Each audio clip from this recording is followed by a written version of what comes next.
Hello, everybody. And today I'm doing a Christmas review, but I'm not doing it alone. I thought, with the honor of Christmas, I had to do a live stream discussing a Christmas movie, one of our favorites, that being from the Muppets franchise themselves, and the 50th anniversary of the Muppets. I brought on Little Blue to discuss Muppets Christmas Carol. Hello there. Yes, and it's not Little Blue, it's Eli. Hmm. Yep. So it's great to be back for another one of these, and yes, because um, this for us like one of our top favorite movie adaptations of A Christmas Carol, which being the Muppets Christmas Carol.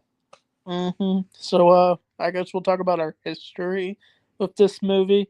So, what's your history with this movie? I mean, I genuinely don't know like the very first time, like which really was my first Muppets film I watched, because I feel like it's like a toss up between this and Muppets Take Manhattan. Those were some of my first early Muppet films I watched. At some point, I of course did watch the Muppet movie, The Great Muppet Caper, and of course Muppet Treasure Island, and even like of course Muppets from Space, and from there on. But yeah, just like I just remember having some really good fond memories of watching Muppet Christmas Carol. I think that yeah, and also I think this was one of my like first like films where I had seen Michael Caine, and I mean it was that, and also at the I think at the same time, like yeah, the Batman Begins, like that as well. But I remember like owning the DVD copy, and just the memories I have of watching the film, even like around Christmas. And I had there were times like, even as a young age, I watched the when I watched it on DVD, I watched the widescreen, but there were times I watched the full screen, because the full screen version has the song that was most infamously removed, but it was a key part of the film and such, and as everybody knows, but we'll talk about when we get there. But just then looking back on it, even when I reviewed it on the Little Blue channel a few Christmases ago, and yeah, I mean, I would watch it. I would watch it around the holiday season. Like it's definitely, without a doubt, one of my top favorite Muppet films, and for that matter, one of my top favorite Christmas Carol films. And even on the Little Blue channel, like I did do a top five list of my favorite movie adaptations of A Christmas Carol, and it's at number one, Muppet Christmas Carol. My second favorite would have to be the one with Patrick Stewart. That one came out in 1999, because both of those Christmas Carol films. A lot of people say that Muppets Christmas Carol and the one with Patrick Stewart, they are very close uh, to the book itself. I mean, of course, like plenty of all the other Christmas Carol movie adaptations. Yeah, I mean, they're very good at of course, being true with the book itself by Charles Dickens. But I guess overall, just like it's just how they're done, and specifically how Muppet Christmas Carol and 1999's Christmas Carol with Patrick Stewart, how they were done. Definitely, because according to a lot of people, they were very close to the source material and such.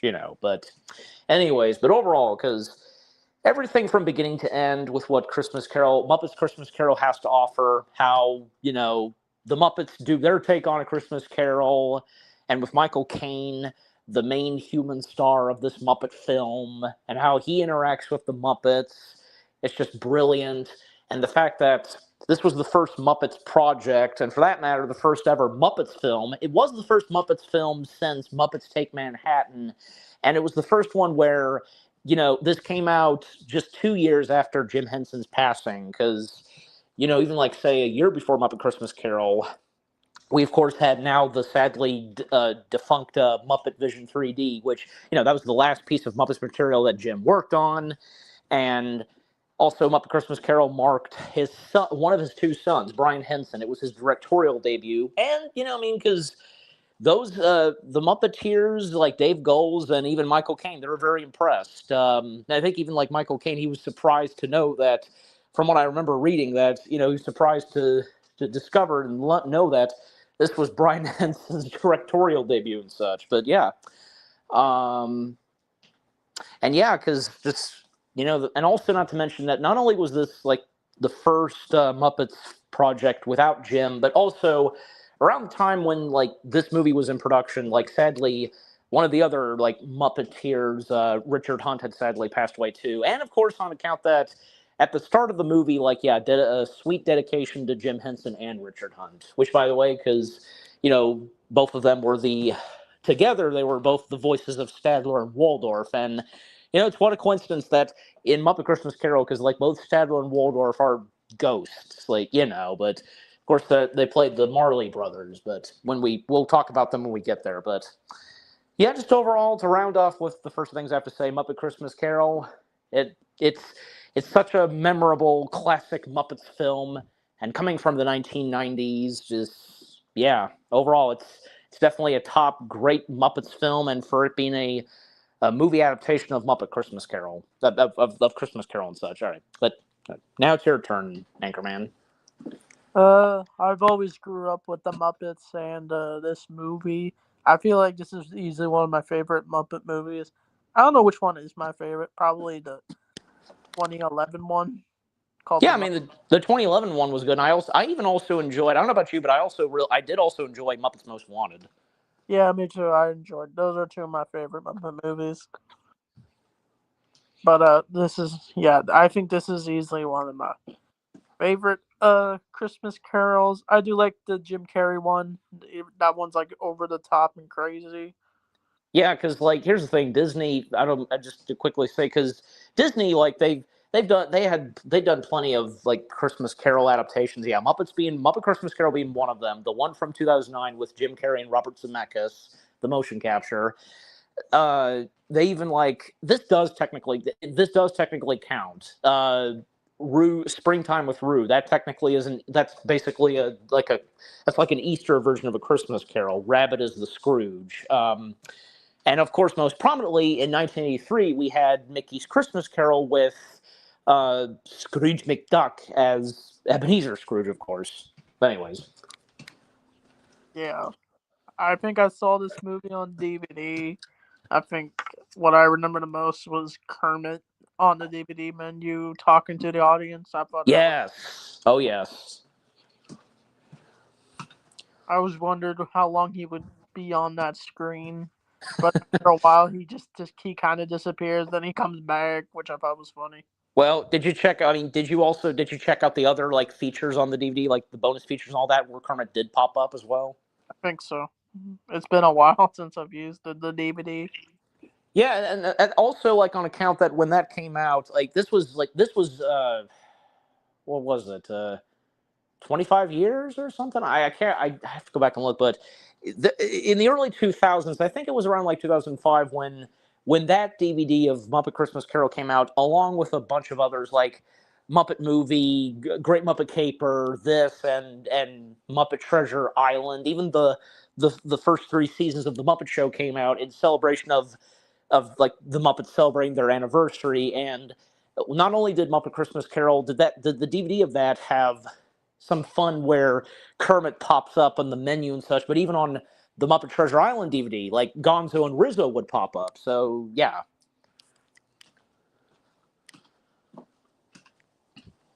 Yeah. And chatty blogger. Oh, we got comments. So hope you both are having a happy holidays. Thank you, and hope the same deck to you. Yeah. So I guess we'll discuss the whole movie now. Yes, of course.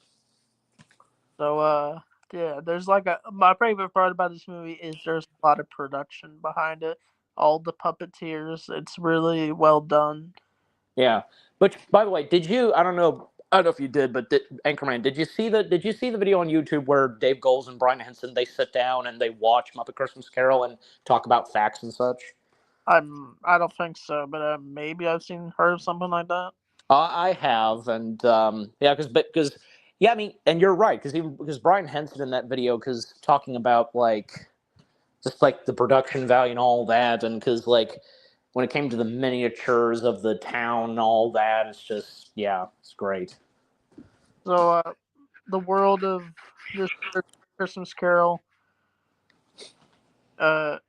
we get our introduction to Scrooge. He's played by the legendary Michael Caine. So, what do you guys say about Scrooge as Michael Caine as Scrooge? Well, definitely Michael Caine. Because what can you say about Michael Caine? He's such a legend. Such a beloved British actor. We all have our favorite movies that have Michael Caine. I mean, obviously, this would come to mind. Even say the Christopher Nolan's Batman trilogy is another biggie. But others that he was in, like I had seen him. Besides those, I he was even in say the fourth and final Jaws film. But Michael Caine was come Never on, watch it. Michael Caine was okay in that one. But what were you going to say about Jaws for? He said he'll never watch that movie. You mean he's never like he's seen it but never will never watch again? Is that what you're saying? No, he said he'll never watch it.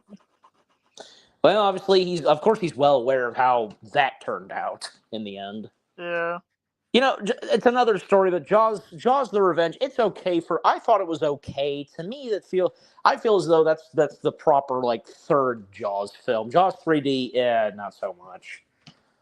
But again, that's another story.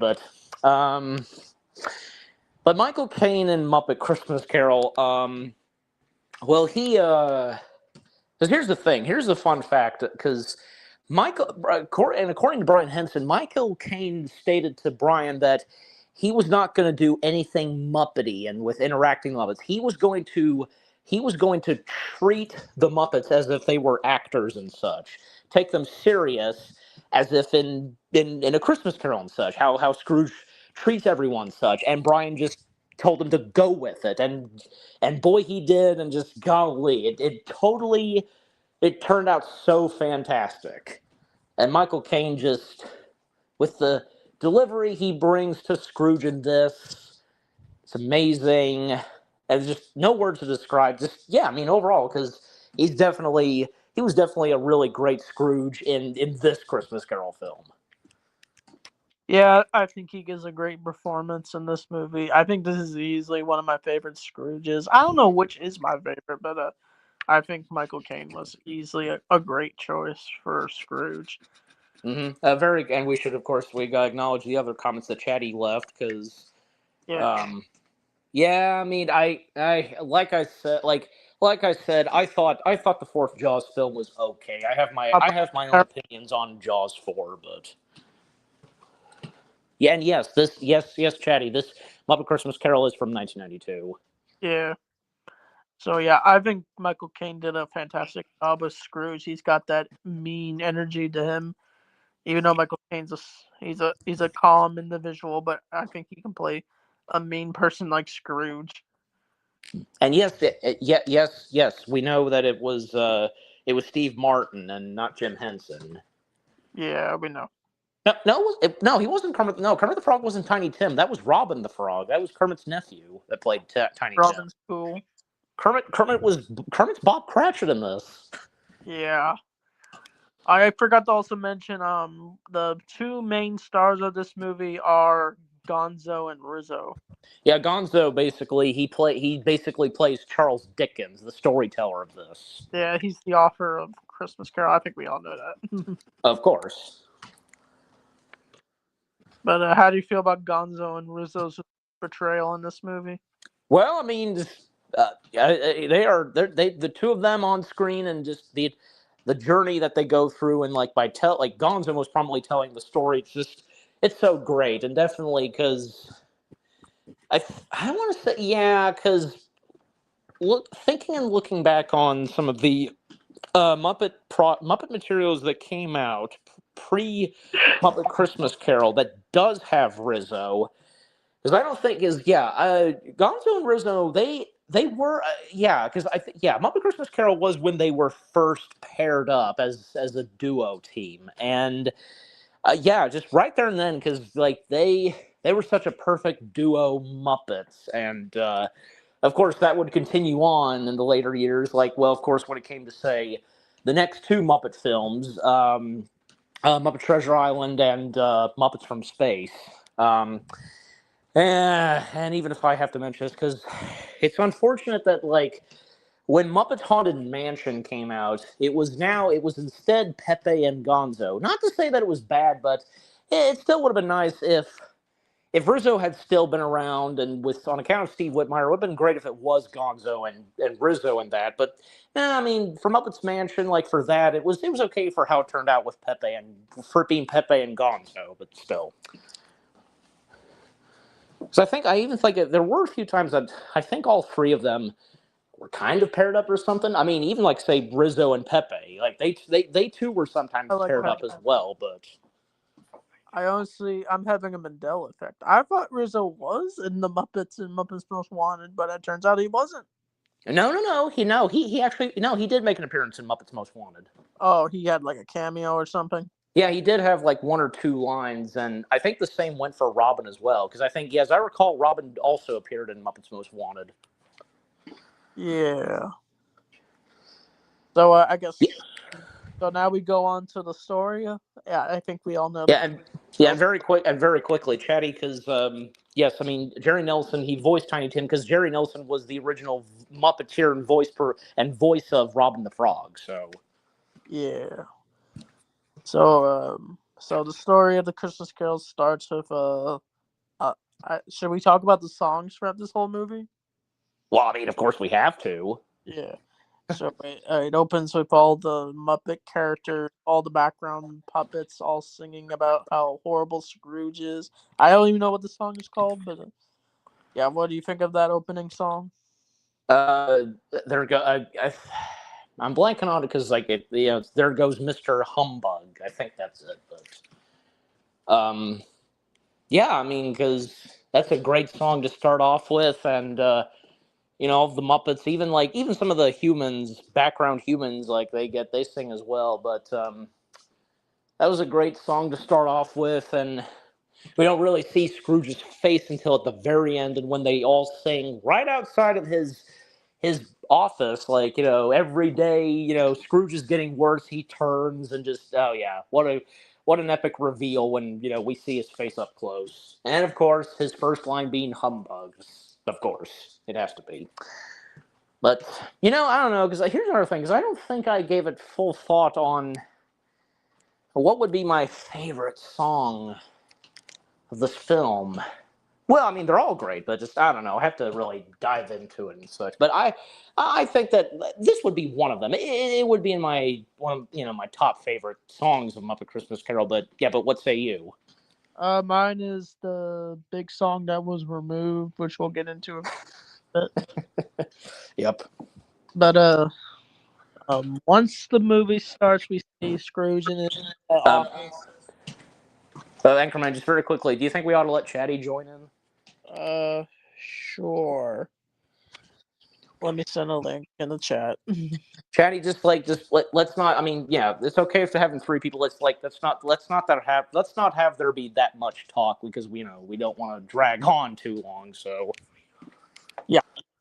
So I think once Scrooge does get into his office, we meet Kermit's character. He plays Bob Cratchit in this. How do you feel about Kermit? That's Bob. well, Kermit, of course, being Kermit the Frog, he's fantastic as playing the part of Bob Cratchit. Because he's Kermit the Frog, of course, and the fact that this was the first Muppets movie with Steve Whitmire as Kermit, of course, it did not disappoint, and just like what Kermit brings to Bob Cratchit in this is really great, and even like Yeah. say. The thing, like, here's the thing, because we all know that when it comes to Christmas Carol, it's just Bob Cratchit that's working for Scrooge. But here, it's not just Bob Cratchit; it's rats, and I mean that works, of course. Even like the rats, they get some funny moments here and there. Of course, with the heat wave that part, that was hilarious. So Hi, Yeah. Scott. Hi, Eli. How you guys doing? hey, Hello. Mikey, long time no see.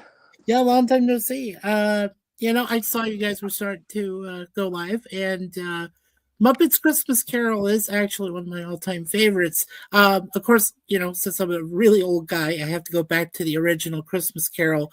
That featured Alistair Sim as Ebenezer Scrooge. We Mm-hmm. all go back to that big one, but which is great. We have two versions of it. We actually have a colorized version of that, and then we have the original black and white. So, yeah, Mm-hmm. That's the greatest one. I think that's what really set the bar, and for future Scrooge movies like this. And then, of course, you guys remember about 5 years ago, before this came out, you had Scrooged with Bill Murray, and which is a great comedy. Yeah, from It's around the Scrooge 1988. Yeah. story. Yeah, 87. 87. No, it was 88. Was it 88? Yes. Oh, okay. Well, I believe that Eli. Well, even like even like I forgot to mention this. A lot of other people also have cited. Even I think even my parents, my mom especially, have cited the 1984 one with George C. Scott as being another fantastic Yes, movie yes. adaptation of A Christmas Carol. And that was done. That was done through a UK. It was part BBC, but like part of it was like it was a combination production of the UK and I think American, right? Because I think so.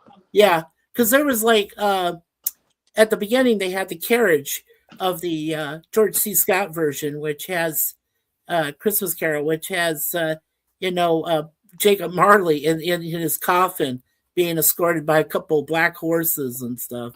Yeah, that's a great opening for that movie. Yeah. Okay. Yeah. So you guys were talking about songs. So what was your? There are a lot of songs. I just looked up some info on IMDb about the the soundtrack with which has the different songs listed. I know there's two that stand out for me, but I wanted to hear your guys' version first. You want to go first, Anchorman? My favorite movie. Yeah. Well, two of your favorite songs from the soundtrack. Yeah, from the soundtrack of the film. Well, he already said the deleted song, which we'll get to later. But what's the other one? What's the other one? Probably the Christmas present song. I forget what his song is called. Oh yeah, It Feels Like Christmas. That one. Like Christmas, yeah. Yeah, It Feels Like Christmas. And you guys know that Paul Williams wrote all the music and lyrics, of course, for all the songs. I mean, Paul Williams had to be. It had to be him. Since, because Paul Williams having worked with the Muppets a good chunk of times ever since his first Muppet project was Emmett Otter's Junk Band Christmas. Oh, it's a classic too. My parents love that movie. Yeah. Now, when you were talking about deleted song, Scott, there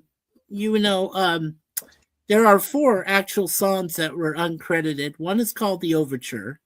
Then there's another one called Fezziwig's Party Song. Then there's the Good King Wenceslas song. And then there's Room in Your Heart is the other one. So any one of those 4 could have been the deleted song. Yeah. Yeah. Actually, they're believe it or not, I don't know if you guys are aware of this because look, the one song that is most infamous for having been deleted, that's not the only one, because Sam the Eagle had a deleted song, and so did Bunsen Honeydew and Beaker, actually. Oh, nice. Yeah. Yeah. What was your songs, Eli? Well, I already mentioned probably the first song that plays, There Goes Mr. Humbug, might be one of them. Scrooge. It's just called Scrooge, right. Okay, yeah. I think that, and I have more than just one or two, but I think that is there somewhere. It Feels Like Christmas, and I think even like the Marley song is also another good one too. So. Oh yeah, the Marley and Marley? Yeah, that's a good one. Uh-huh. I love that one. I know my 2 right away. It was One More Sleep Till Christmas. That was what Rizzo sang, and I thought it's beautiful. It has to be one of the most beautiful songs in the entire soundtrack. Well, another beautiful song would have to be Bless Us All. Yes. Yeah, yes, that's a great one. That Robin as Tiny Tim sings.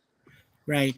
And then when they combine the finale, When Love Is Found and It Feels Like Christmas, that's my next favorite song. Yeah, like the reprised version at the end, is The Love We Found.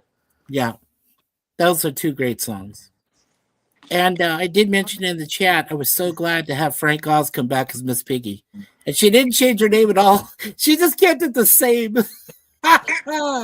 Well, I mean, Frank came not just Miss Piggy, but he kept going. He kept going throughout the '90s as his main Muppet characters: Piggy, Fozzie, Animal, and Sam. Right, true. And of course, well, I know you guys were too young for the Muppet Show, but you watched it in reruns, right? So I mean, that's great stuff. Well, when the DVDs came out in the early 2000s, that's for sure. Yeah, definitely. A lot of us, well, as I said, I'm pretty old, so I grew up. I mean, my cousin, as I told you guys before, Alice Cooper is my dad's blood cousin. He's like a second cousin on his side, on my father's side. His real name is Vincent Fernier, and his Welcome to My Nightmare segment, his skit on the Muppet Show is still a classic. You can find it actually on YouTube. It's available. Yeah, of course. Yeah. Yeah, For Halloween time. various clips of the Muppet Show have made its way to have been uploaded on YouTube by various people. So Yeah, at Halloween time, it's a great one to watch because it's just so much fun. all right, And but then Vincent Price, yeah, that's a good one too. yeah, but let's get back on point with the movie. So Yeah, we shall. Go ahead. all right, you take it from here, Anchorman. Yeah, So go ahead, Scott. just like in the story of Christmas Carol, Bob Cratchit is trying to make ends meet at his job with Scrooge, but of course Scrooge isn't really much of a help until his nephew shows up. I forget who he's played by in this movie. He's not played by a Muppet. He's played by Of course not. a human. Yeah, I'm looking that up right now, actually. Cousin Fred. Yeah, me Cousin too. Fred. Yeah. Yeah. Okay, And, Fred is played by Stephen McIntosh. Oh, nice. And we still have him. He was born April 30th, 1967. So right now he is officially 58 years old. Oh, wow. And he was born in England. He was born in Cambridgeshire, England. And oh yeah, I remember him. He was in Lock, Stock, and Two Smoking Barrels with Sting in 1998. Oh, what a great film. Oh yeah. And he did Memphis Belle in 1990. That was a good one too. And he also, I'm looking at, because what he's known for on his IMDb page, those three films, Muppet Christmas Carol's that one of those two others. The other one is Rang the Bastardine. I've probably butchered it, but that one. Oh, you mean Lang de Basanti? Yes, from 2006. Yeah, from 2006. And that, I think, is an Italian film, mostly. He plays Mr. McKinley in that. Yeah. That's so cool. And he played Winston. Oh, he was such a good Winston in The Lock, Stock, and Two Smoking Barrels, which, by the way, was directed by none other than Sting's one of his best friends, Guy Ritchie. So there you go. There's that connection. Yeah. All right. Well, all right. Go ahead, Anchorman. I mean, continue. I'm sorry. We didn't mean to throw you out there for a minute. Once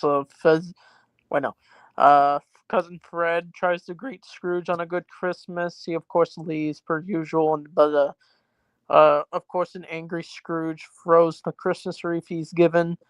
He throws it at the bunny Muppet. I forget his name. Bean Bunny. Bean Bunny. Yeah, Bean Bunny. We haven't seen him in forever. Yeah, one of Steve Whitmire's Muppet characters. Yeah, he's singing a song, and then he gets hit by the Christmas wreath. Yep. And also, even right before Bean Bunny showed up, and while Fred was here, because we have. I mean, I could take this one. We have Dr. Butson, Honeydew and Beaker playing the two gentlemen who asked Scrooge for some money, donations and such to orphans. But of course, right after Fred leaves, Scrooge dismisses them, and if they rather die, then they better do it, and so on. Right. Now, guys, remember that when Jim Henson passed, Brian Henson did take over the voice of Kermit the Frog. But then after Brian Henson started directing more films... No, it was never... actually, Mikey, no. It was never Brian Henson. No, it was Steve Whitmire who was... Oh, was Steve Whitmire? Oh, thank you for clarifying. Okay. Yep. Yes, it was. Yes, but as I said, I did say in the chat that Steve Whitmire did the Kermit the Frog type of character for this movie. Not only Rizzo, he did Bean Bunny, he did Beaker, he did Melinda Cratchit, he did Beetle, he did Lips, and he did the Pink Gentleman voice. Yeah. And he also did the Muppets Anchorman. Yes. Yeah, a Muppet News Flash. Yep, yeah, Yeah, yeah. he did. Yeah, Yeah, Steve Whitmire. he did him for a while. Even like actually Brian Henson.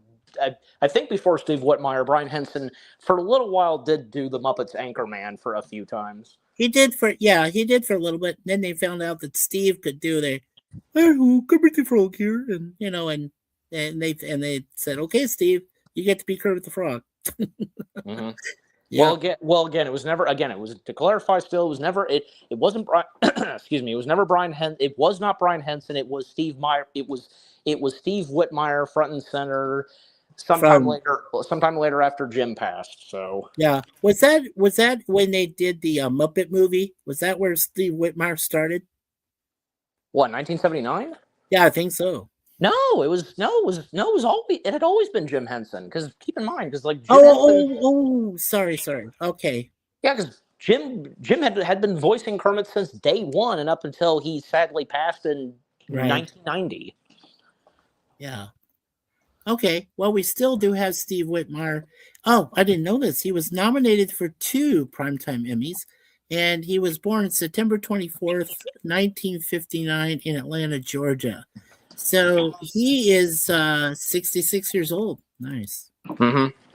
All right, Cool. but let me take it from here. I'll help. Let me help you out with this, Anchorman. I'll take the lead this time because, well, because then like later in the evening, because it's near closing time, and I mean eventually even like Scrooge managed to, yeah, I mean Kermit managed to talk with Scrooge about having Christmas with Cratchit having Christmas with his family, but you know just on Christmas Day and such, but telling to be here by the next morning and such, the day after Christmas, and then of course, um, then we have our next song number that Kermit and the Rats sing, which is another pretty good one, and especially on account that we have a song that Kermit sings.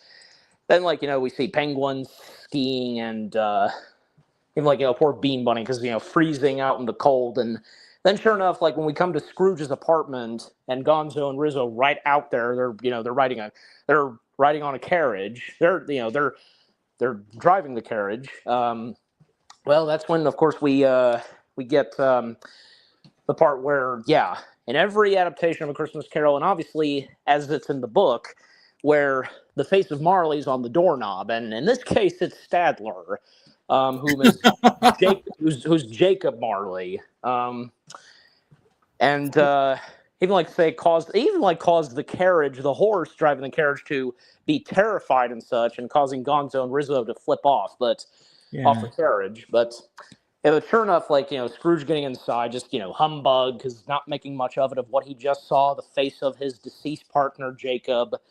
And the more narration Gonzo and Rizzo do, most prominently Gonzo. Yeah, so was that, I'm sorry, Eli, so was that Stadler, for one of the guys that was in the balcony, right, in the original Muppet Show? That's correct. Nice. Yeah, that was funny. That was funny. Waldorf's honestly, because to know which one's which, Waldorf's the one with the mustache. Yeah. He goes, yeah.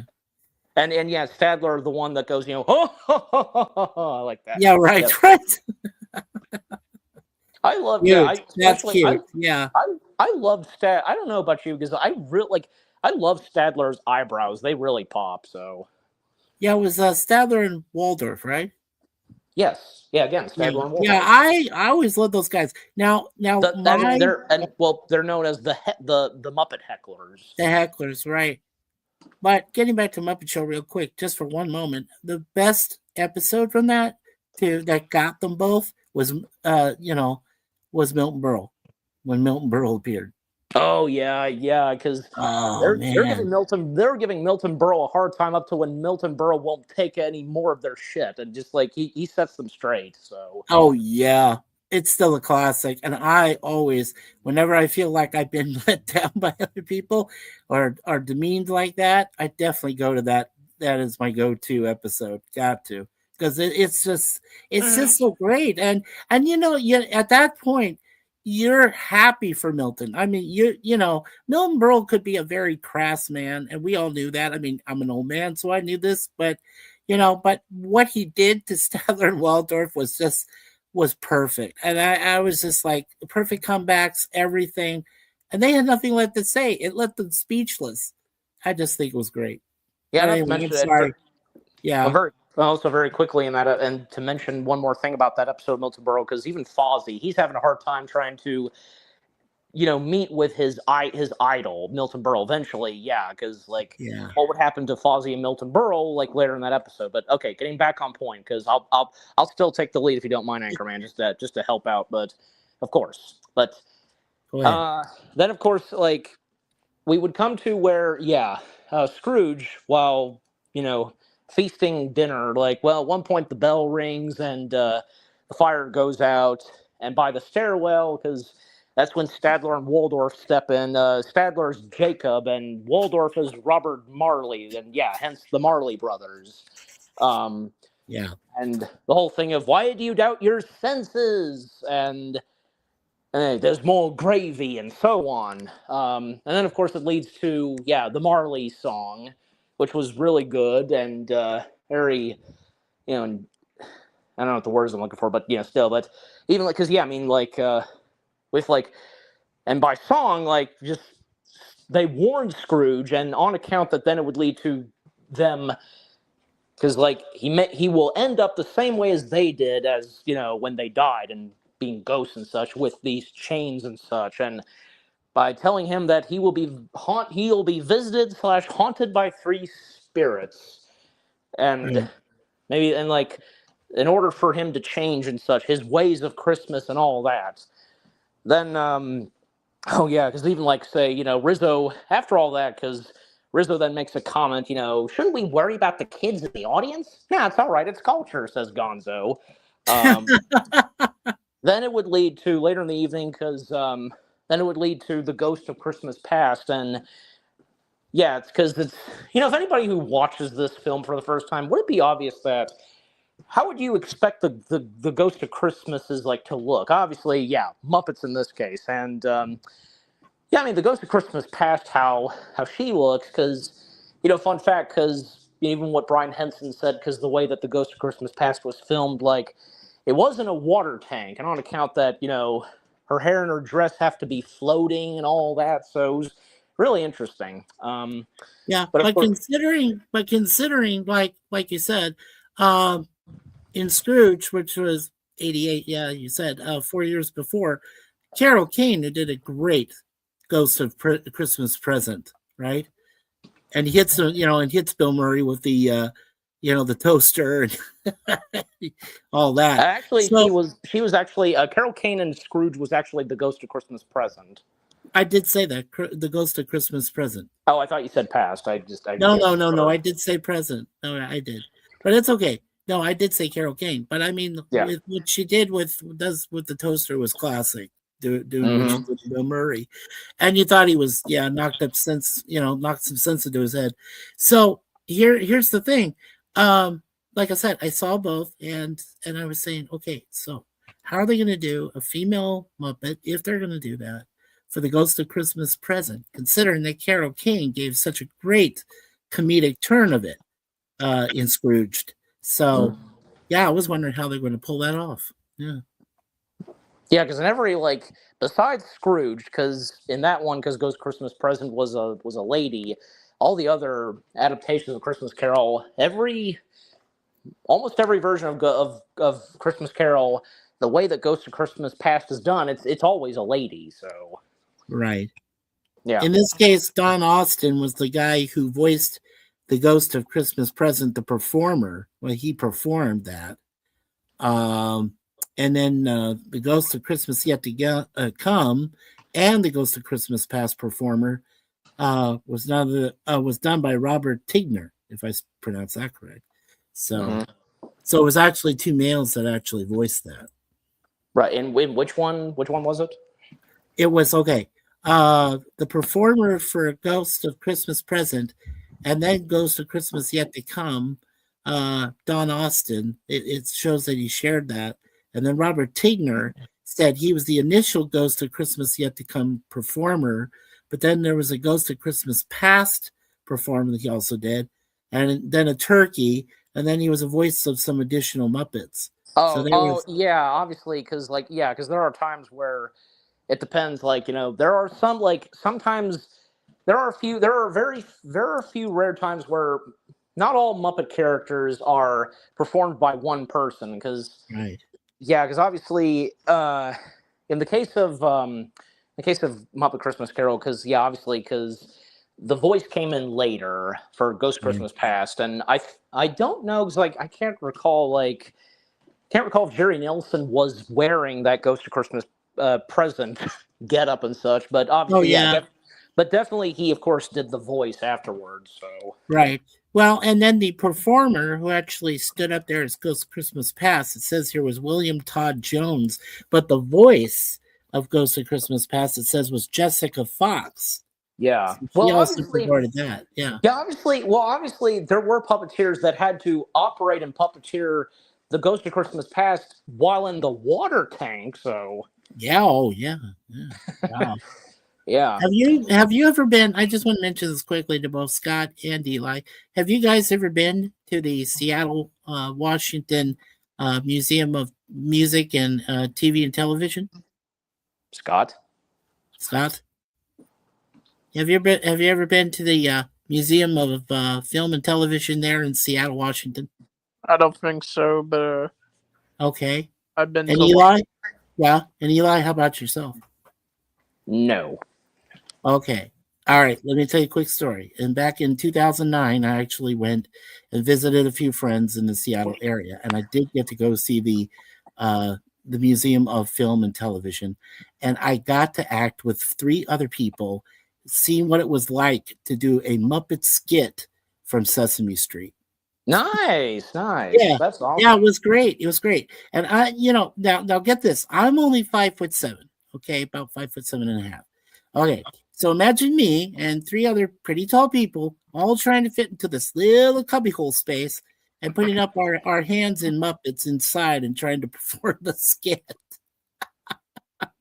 Yep. I kid you not. It is insane, guys. I gotta give it up to them. I seriously do. When you were growing, when they first started Sesame Street, you're growing up, you're doing these Muppets, you're running, puppeteers running around doing all this stuff, but you got to fit in small spaces. Like, one of the guys or girls, I forget who it was, but one of them actually wanted to be like he was Oscar the Grouch, so he puts his hand in Oscar's, underside and goes up through the can, and they found it hard to do that. They were like, how can I get through this thing? I can't do this, because it's just too tight. It was so tight in there. It's like so enclosed. I mean, if you had is it agoraphobia if you're scared of closets or tight spaces? Is that what it is? I think it is. But anyway, if you had that, you really don't belong in that business if you worked in puppeteering like that. Yeah. But I don't think claustrophobic's the word. oh, it's claustrophobia. I'm sorry. It Is is. it? Because Yeah, agoraphobia. I think is I heights. almost Yeah, forgot. agoraphobia. I think is heights, but claustrophobia. Yeah, is closed spaces. Yeah. I guess I think I'm okay with like claustrophobia or anything. I don't think it doesn't affect me. I guess it would depend, but yeah, I think Well, I'm if good. you ever So. get a chance, the museum's still there, guys. And I know you're very young men, so if you get a chance when you go to Seattle one of these days, visit the Museum of Film and Yeah, Television. It is fantastic. yeah, It one of is these for the days. geek. Yeah, one of these days. It's for the geek and all of us. I'm glad I got to see it. I was in there for 6 hours. I got lost in there. I was like, wow. I just couldn't believe everything that was in there. We just lost Gil Gerard from, Buck Rogers in the 25th century. And Yes, yeah, we did. there was an actual replicated, design of Tweaky in there, among other things. And, they were showing the pictures of Buster Crabbe when he appeared there for one episode. Yeah, it was just great. Yeah, all of it was there. Yeah. All right, but let's get back on point. And Scott, you haven't really been talking that much. Why don't you get back to the lead? Go ahead, Uh, Steve. I enjoyed the Kermit song, and but when I saw the Marley in scene, the Jacob Marley, I always thought that scene looked creepy with the head. But now Yeah, I mean, watching it even now, it's kind of funny. yeah, even well, I mean, even Brian Henson, like, even once stated that he thought that when he and everybody else did that with Stadler's head, like, he thought that that they did it in a funny way, but apparently not to a lot of little kids. Little kids still found that scary. Yeah, it frightened them. I mean, like if you go back over the past Scrooges that have been done, like you said with George C. Scott, the original Alistair Sim, Bill Murray, but every time you see that scene where he's at his doorknob and you see Jacob Marley's face, it is scary. Like every single time you're like, wow, Yeah, what kind of spirit is this? And it's you're like, supposed. I mean, it's supposed to be scary, anyways. and it probably gave some kids some nightmare fuel. I wouldn't doubt that at all. Like if you saw that the first time. Well, really, I mean, let's just say you're like 10 years old and you're watching this movie in a movie theater, no less, dark movie theater. Okay, there's barely any lights, and you're watching and you see Statler appear in as on the doorknob, and real creepy kind of Statler, not the one like if you've never seen the Muppet Show before that. But if you did, you would know. But if you see him this way, it would freak the heck out of you. It would literally, yeah. Yeah. I'm not kidding. It would. All right, but you were saying, Scott? Go ahead, Scott. So once after we do get the Marley song, I thought that was a good song. Mm-hmm. It is. I thought I never knew the two old people's names, but I always thought of them as just the old people. So I didn't know how to say their character names, Yeah. but what I thought they were a perfect choice for the Marley. But it was a creative idea to have them be the Marley twins. Yes. Yes. But And once we those were voiced by Dave Yells. I hope I pronounced it correct. It's goals. It is Goals? Okay. And then Yeah. Jerry Nelson, right? Yeah. Yeah, because very quickly, fun fact, because, well, I mean, after both Jim Henson and Richard Hunt passed away, the original voices of Stadler and Waldorf, Dave Goles would from there on take over the Muppeteer performance and voice of Waldorf, while Stadler had, well, he had a few different voices. Like, for a while it was Jerry Nelson, then it ended up being Steve Whitmire, but until Steve Whitmire's firing, I think as of now it's Peter Lenz. And actually, fun fact, Jerry Nelson was the first voice performance of Stadler in one of the Muppet Show pilots, Sex and Violence. Right. Yeah. And we have Rogelio, or is it Rogelio Prado Bracamontes? Uh-huh. So welcome, Oh, yeah. Rogelio. Yeah, Rogelio. Yeah, Rogelio. Happy day. Happy day. Don't you mean happy holidays? Feliz Navidad to you there, Mr. Senor Bracamontes. And I don't know why you commented. I don't know why you commented a few Pokemon stuff. This has nothing. What we're doing is nothing Pokemon whatsoever. Maybe he thinks that there is an Easter egg of a Pokemon somewhere in a Muppet Christmas Carol. Not. Just a joke, guys. Just a joke. Of course, even I was joking. Yeah. Okay, Yeah, but sure. Scott, go ahead. Continue. Go ahead, Scott. Go ahead. Once we do get our first ghost in this movie, it's revealed to be the ghost of Christmas Past, and she's like an angel in this. I always thought she looked creepy as a kid. I don't know about you guys. In this one, what did you find? Did you find the ghost of Christmas Past creepy in Muppet Christmas Carol? Is that what you're saying? Yeah. Yeah. Okay. I never found her creepy at a young age. No, I didn't think she did either. I mean, but then again, you got to remember, there were some beautiful people that did the Ghost of Christmas Past in, like I said, in the previous Scrooge in incantations. So I'm guessing that Brian Henson must have had an idea,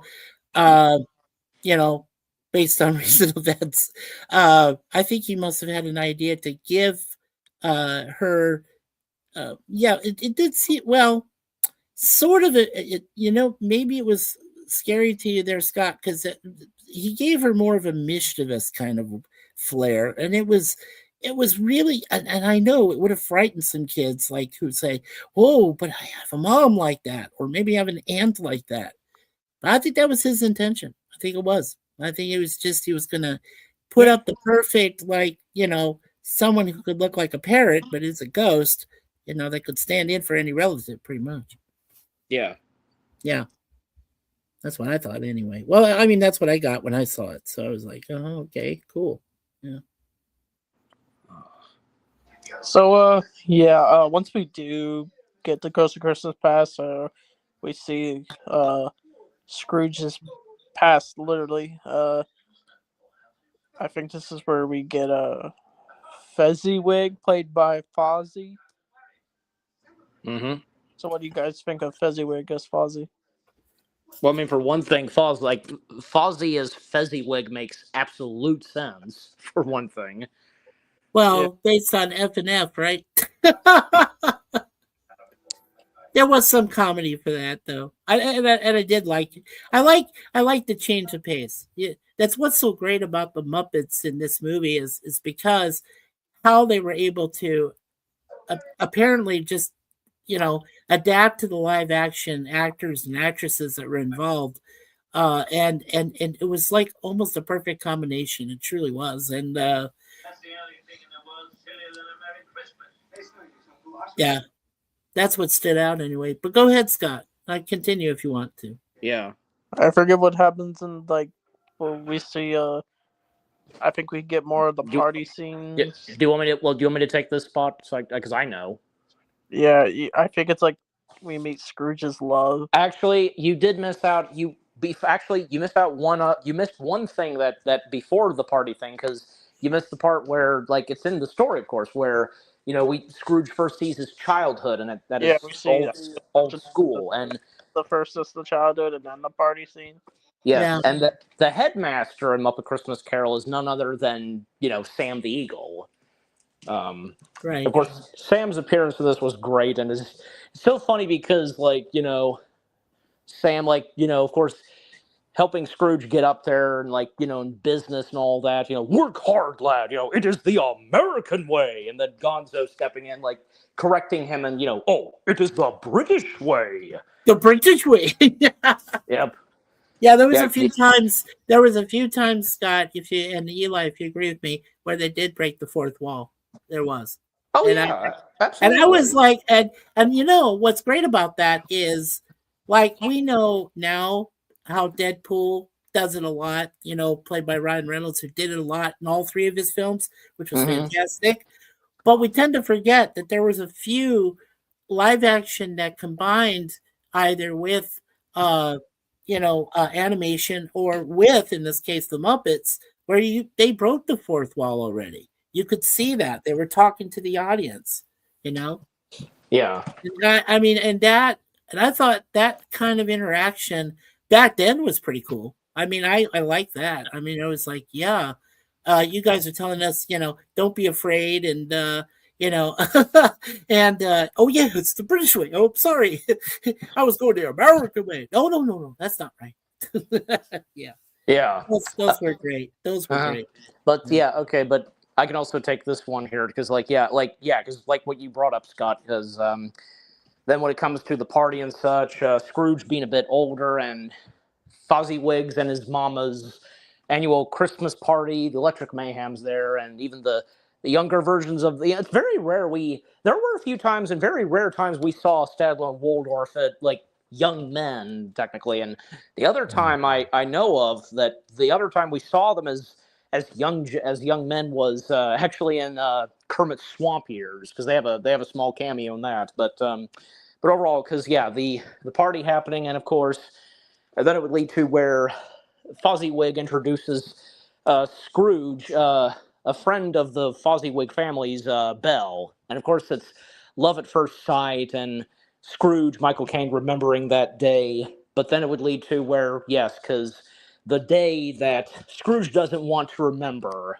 and that of course being when, well, unfortunately, by that point, Scrooge, like, he then started to let the greediness and all that get to him, and even when he was he was trying to like not only do this for himself but for Belle and such. Like, he wanted to get married to Belle and all that, and like they would live very wealthy and all that. But Belle like really want any of it and such, and really obviously like because money like not like bring because the whole thing of money can't bring happiness, and like to her like love mattered and such. And Right.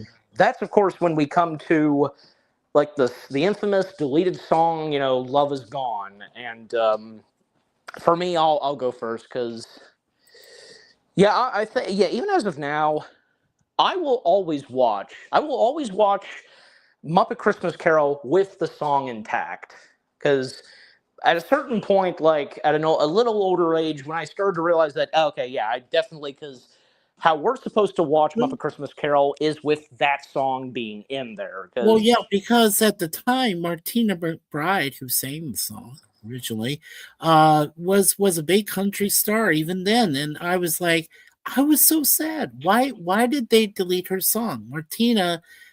And Martina has done a few Christmas and songs, Mike, and, well, even in the song, even up towards like halfway in the song, Michael Caine steps in singing a few notes. right? Yeah, And that's, I mean, I was so bummed when I found out that was deleted. you can. Well, it's thanks. It's thanks to one of the top guys who was working at Disney at the time, Jeffrey Katzenberg. Oh God, Katzenjammer. I call him Katzenjammer. Yeah, Jeffrey Katzenjammer. Yeah, that's an older reference. Okay. Yes, but I mean, yeah, but I was going to mention one more thing about Fezziwig. Of course, was that even though that was uncredited, also was the Electric Mayhem band was in there. Yes. Yeah, I and did. and Yeah, it had Animal on the I, drums. I did. Well, I did mention the Electric Mayhem. Did you? Yeah, I Okay, did. I Even, probably oh, didn't hear it clear. even, Sorry. even, even, even Ralph, he's in the band too. So Yeah, Ralph there playing the piano. Yeah, kind of cool. Yeah. yeah, even like say the Swedish Chef making a quick cameo in there too. So Oh yeah, cooking stuff in the background. yeah, well, in Sweden, like he's singing Deck the Halls, in this Bernie Bursky. So, I didn't but know that was Deck the Halls. Okay, I'm well, not then that yeah, good in Swedish. then the singing grapes come in singing fa la la la la. So Oh, nice. yeah, Yeah, all right, but but Scott, let's hear from you. Like, what say you on the deleted song? yeah. Go ahead, Scott. Uh, "The Love Is Gone" is a great song. It's probably my favorite of the whole movie. I don't know why they removed it. I looked it up, and apparently they removed it because they thought kids wouldn't like it, or they thought Well, the movie would be boring. and again, you can thank Jeffrey Katzenberg for that. Cats in Jammer. Yeah, I don't Yes. I think. don't know. I saw it on the DVD version, but if you watch it on Yes, Disney Plus, the song's not there for some reason. you have to go. Well, it's there, but you have to go to the extras. Oh, okay, okay, okay. Yeah, you have to go Yeah. for the I don't know why extras they couldn't for just that. add the song. Right. Well, is it available on the DVD edition? It should I be. did Yeah, I say think it I is. Like I it's added in the guys movie. I did say earlier that with it being on the DVD, it's on the full screen version. Nice. Yeah. Yeah, 'cause you got widescreen, you got full screen. If you play the full, if you for anybody who played the full screen version on the DVD, it has the song. Mm-hmm. But it doesn't if you play widescreen? No. Oh. Yeah. That's a bummer. I don't understand that. Why Come can't we on. like it's like why can't we just have one version of it with the song? Like, come on, Disney. Like with both widescreen and full screen. Because Yes. the only way, because seriously, when Suzanne and I watch our DVDs, we only watch them in widescreen. We don't watch full screen. I mean, I don't know because like I want to say like I'm pretty sure that with the one that has the song in it on Disney Plus, I'm pretty sure. Yeah, it is widescreen, so it's full length. So Right. Which is better. And as I said, Martina McBride back then, even in the early 90s, was just an up and comer. But I mean, there is a great Christmas cover she does. I wish I could remember the song right off the top of my head. But she does it really, really well. And I've always liked Martina. She's good. Mm-hmm. I Oh like her. yeah. But any more comments you have, Scott, on the song? Yeah. Yeah, Anything I on think the that's it. Christmas of the past? There I was think it. that's the end for the Christmas past, and then Yeah, it we. is. I think she does. She doesn't get put into like a I don't know what the thing was in the other versions where she gets Yeah, I know. I disintegrated know. by I a. know what you're. I know what you're talking about, but I can't place it either. Yeah, Mm. they. It's usually where Scrooge puts a giant like I don't know trash can Yeah, but well, on not a her, and trash, then not a she trash like can. explodes or something Well, it's not a Mm. trash can. It's something else. like a Yeah. trumpet. Not a trumpet. I don't know why I said trumpet.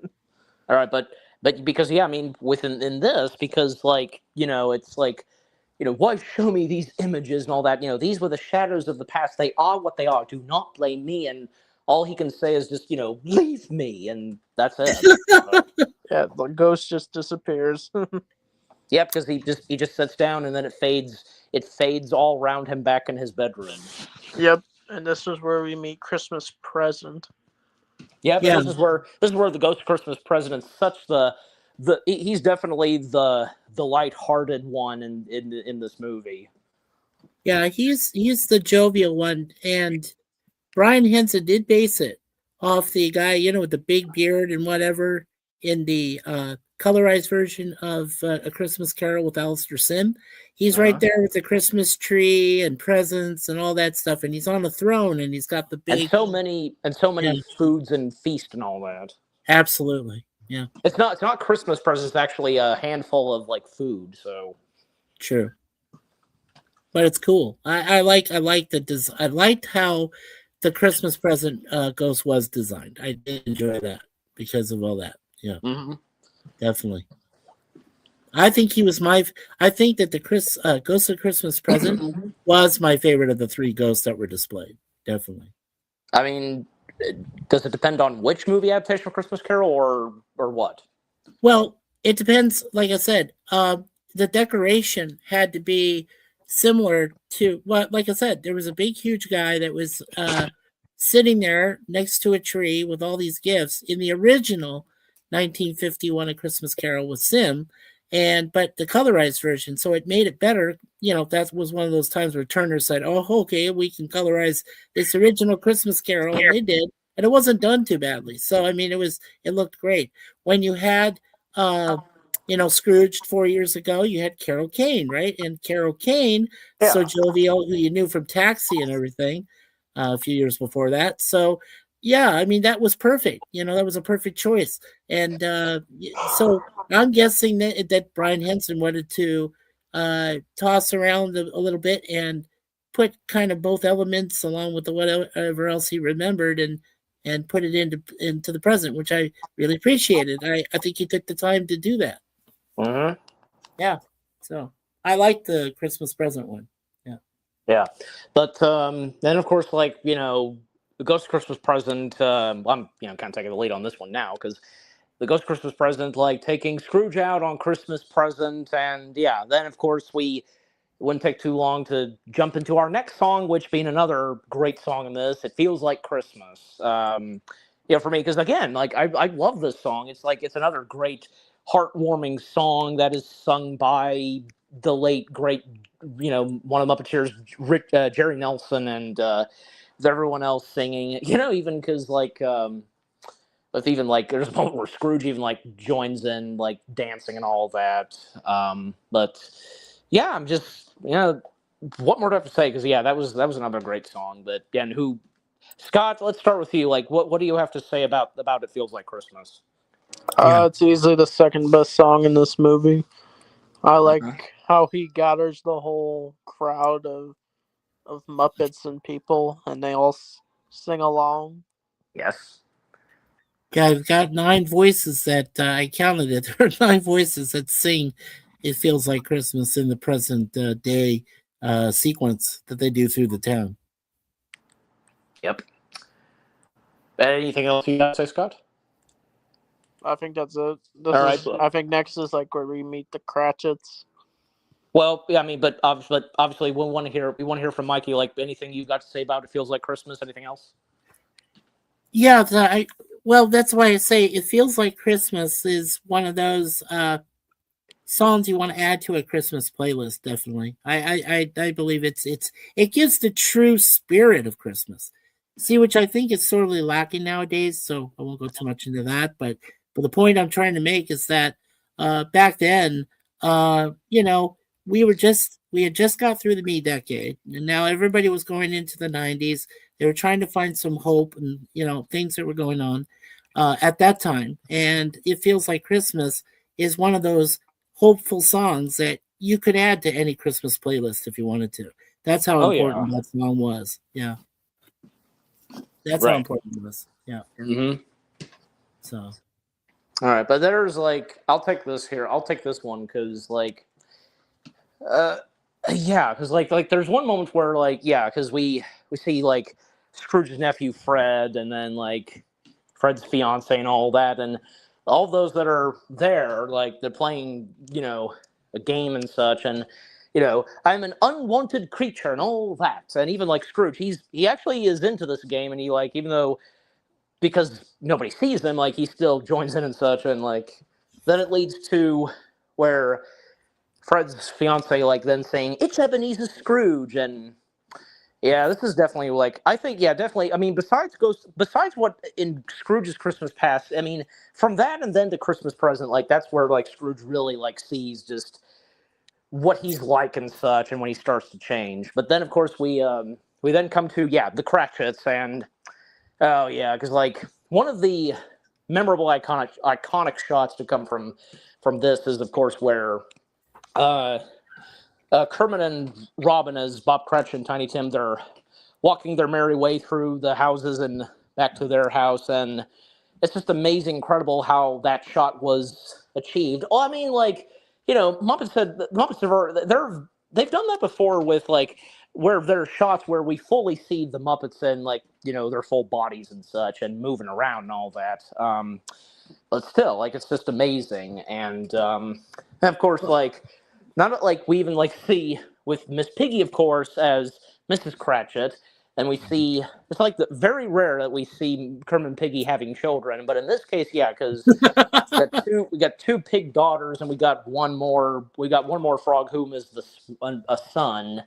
the cute One, little one, Tiny Tim. Yeah.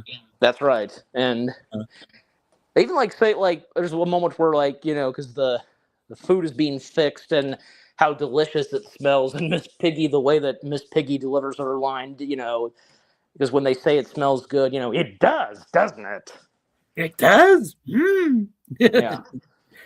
Yeah. I have always, I think in most movies, and don't forget that Frank Oz also directs films too. So Yes, he he's does. Yes, very, yes, he did. yeah, he's very well talented. But I I think he mean, gets underrated. Yeah, but I just want to add a point that I think he gets underrated when it comes to not just Miss Piggy, but the other voices he does as well. Grover. He's done Oscar, I believe. I don't There's think. Well, I don't think underrated. I don't think so because I'm not sure about that. well, I'm just talking about newer people that may not know about the Muppets and who they are, and they might just think his voice is just it's there, and you're used to it. But when I was growing up, a lot of people, were kind of they were like, "Wow, I didn't know that Frank Oz could direct." Well, he did A Fish Called Wanda, so okay, so there's a few things he did, I mean, but come on, he's a great director as well as a voiceover, for doing the Muppets. And all that time that Jim Henson was alive, Frank Oz was his right hand man. He was the man he would go to for like anything. And Yeah. and then when we lost Henson, well, we were like, wow. So what happened to Frank? But then we realized Frank could work on his own and he could do all sorts of stuff. And I think his tour de force here was underrated by a lot of people, but I think this is one of his better performances in a Muppets movie because we had others. We had the Muppet movie, we had Muppets Take Manhattan, we had Muppets Treasure Island. In between the Muppet movie and the Muppets Take Manhattan, we also had the Great Muppet Caper. The Great Muppet Caper, yeah, that was the other one. And Muppets Treasure Island. We didn't talk about that one either. And after that, the next Muppet film, and which would mark Frank Oz's last ever, Muppet movie he was in, voicing his characters. That of Right. course Muppets from Space. Muppets from Space. Because here's the thing, because I mean Frank Oz, I mean he still stuck, he stuck around with the Muppets and doing his characters throughout the 90s, but at a Oh, certain point, at a certain point and around like 1990, from 1999 to 2000, he just officially called it quits. He just disembarked. He couldn't be a part of it anymore. right. And if you guys are curious, he is 81 years old. Hmm.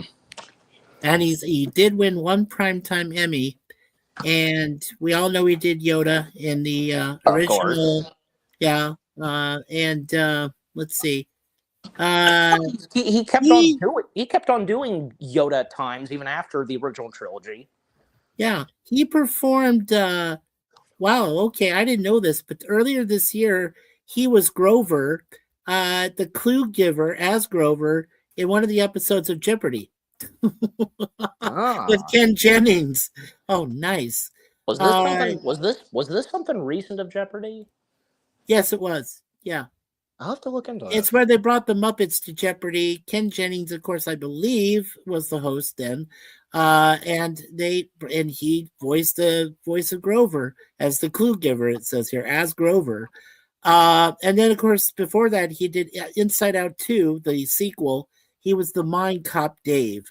He was the voice of that in 2024. So, yeah. Well, I mean, yeah, I mean, not only that, because I mean, other voice acting he did, because I mean, he even voiced. He did the voice of Fungus in one of my top favorite Pixar films, Monsters Incorporated. So, Yes, I have that which, listed here too. which Yeah. by the way, because fun fact, because obviously, the Muppets were a big influence on the people of Pixar and such, and even like say the Monsters Inc. director Pete Docter, like he citing Frank Oz as one of his heroes / idols. So Right. And he was born, you know what's cool is, and you could tell that was going to be the rest of his career for most of it. He was born to parents that were puppeteers. yep, So very cool. That's very true. Yeah, very cool. All right, but let's get back on point with Muppet Christmas Carol. I'll continue on, but I'll Go continue ahead. on for a little bit, but because obviously, Scott, I'll want to give it back to you at a certain point, but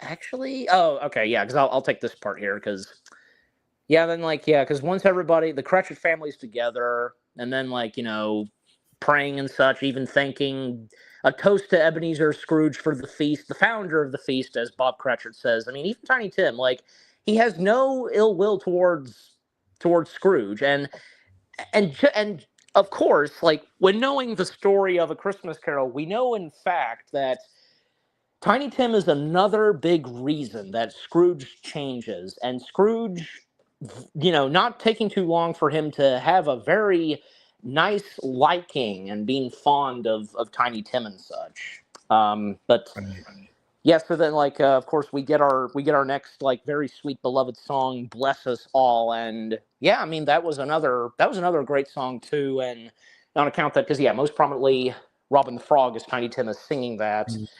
But yeah, then of course Scrooge, that would be my top three.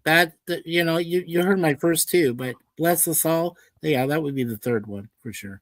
and okay, let's come back to you, Scott, because what say you on "Bless Us All"? Go ahead, Scott. Bless Us All. Isn't that where Robin sings that song? Yes. Yes. That's a good song by Robin. Since I find him an underrated Muppet. Yeah, especially as of now, he is, sadly. He's not really in much. No, he's not. But I mean, he's popped up. I mean, from what I've seen, he just pops up from time to time. So yeah. Was it Disney's choice to keep Robin the younger frog out of it, or I don't think so, because I don't think Disney would even have a reason for not having Robin appear that much anymore. Did he appear in the Muppets? That TV show that came out a few years ago. The one from 2015. Yeah. Yeah, I think I recall he did. Yeah. Okay. I mean, there were a few other Muppets, as I recall very quickly, because I do recall there were a few other Muppets that hadn't been used for a while. They somewhat like there were a few that I know of that did come back and popped up at that in the 2015 Muppet Show. Yeah. The one Like that ABC had, because I remember that. So I was like, yeah. yeah, I mean, if anybody like one that I can think of most prominently, if anybody knows about this character, his name's Chip.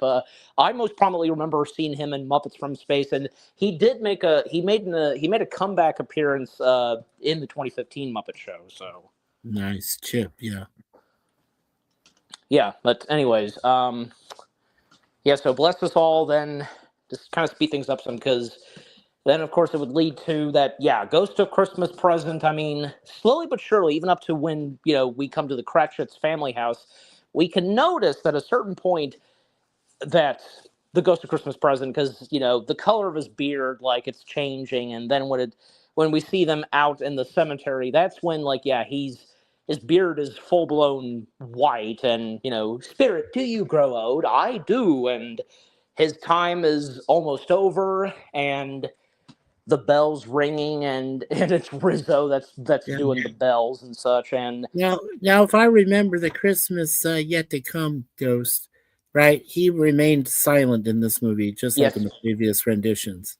like every other adaptation he does. Absolutely cool. Yeah. So yeah, I mean, right after because the Ghost of Christmas Present fades away and informing Scrooge that I leave you with the Ghost of Christmas yet to come, go forward and so on. Yeah. And doesn't take too long for the Ghost of Christmas yet to come, or also being called the Ghost of Christmas Future, to make his entrance. And here's a fun fact, and according to Brian Henson, because the part where the smoke approaches Scrooge, that's of course like the entrance of the Ghost of Christmas yet to come. Actually, because Brian explains this that when they were about to film that, he was gonna tell Michael to turn, and by seeing the smoke coming in, well, Michael didn't react on time, and according to Brian, he yelled, "Turn, turn, turn, Michael!" He didn't hear until right as that smoke was about to hit him. He looked, and yeah, that was great timing. So, but then of course, yeah, the Ghost of Christmas yet to come emerges, and because we also have to acknowledge, like, besides the songs, the music and score for Muppet Christmas Carol is really great, and I especially love the music that accompanies the Ghost of Christmas Yet to Come. It's really great. Yeah, that's performed by Michael Caine called Thankful Heart. Yeah, but I that comes. believe. Well, that's not what I was talking about. That comes in later on. Oh, it does? Okay. I thought it came during that I'm just time. talking about the music and score for the film. Oh, yeah, for the whole thing. Yeah, Excellent. not the songs. Yeah, that's different. So Right. and then a moment where Gonzo and Rizzo, they chicken out because they find it too scary, and Gonzo saying to us, the audience, "You're on your own, folks. We'll meet you at the finale," and that's literally what happens. We don't see we don't see them until after the whole Christmas yet to come thing is over. So Well, that's supposed to be, and as we all know from previous renditions, that is supposed to be the scariest moment for Scrooge and for the audience in general, because he literally, the Ghost of Christmas Yet to Come, is fashioned after death, with the scythe and all that stuff. So yeah, yes. it's supposed to be scary. And that's what was so cool, because when Gonzo and Riz both left, they said, "Okay, you're on your own, folks. This is it." And oh yeah, I mean, and this, it is so scary that it could scare some more kids. So yeah, Yes. maybe right, maybe they would say to them, maybe you need to be adults to see this, you know, or maybe teenagers. I mean, it is rated G, but lately, when some kids were scared, they say, "Well, couldn't you just make it PG?" And they're saying, "Well, why make it PG? It's the Muppets." It's kind of weird, but yeah. So, Yep. I mean, that's my take on that part, anyway. So, Yeah, I mean, even and for some people, because the future can be sometimes scary. Even for whatever each future has in store. So right. But anyways, Anchorman, why don't we come back to you? Because like we're now up to, of course, with the Ghost of Christmas yet to come. Like anything you've got to say, and if you want to take the lead this time. Yeah. I Anything you always want to add thought the to? Ghost of Christmas Yet to Come always looked creepy. Like he looked like a, I don't know, he looked like Ghostface, but Oh, with no Ghostface. mask. Yeah. Right. When I did a Christmas Carol, I don't know if you noticed, but I did Christmas Carol when I did theater, and I Yes. played like a citizen in the background of Christmas Oh, Carol, and I Nice. also got to play a ghost in it. So I kind of was the ghost of yet.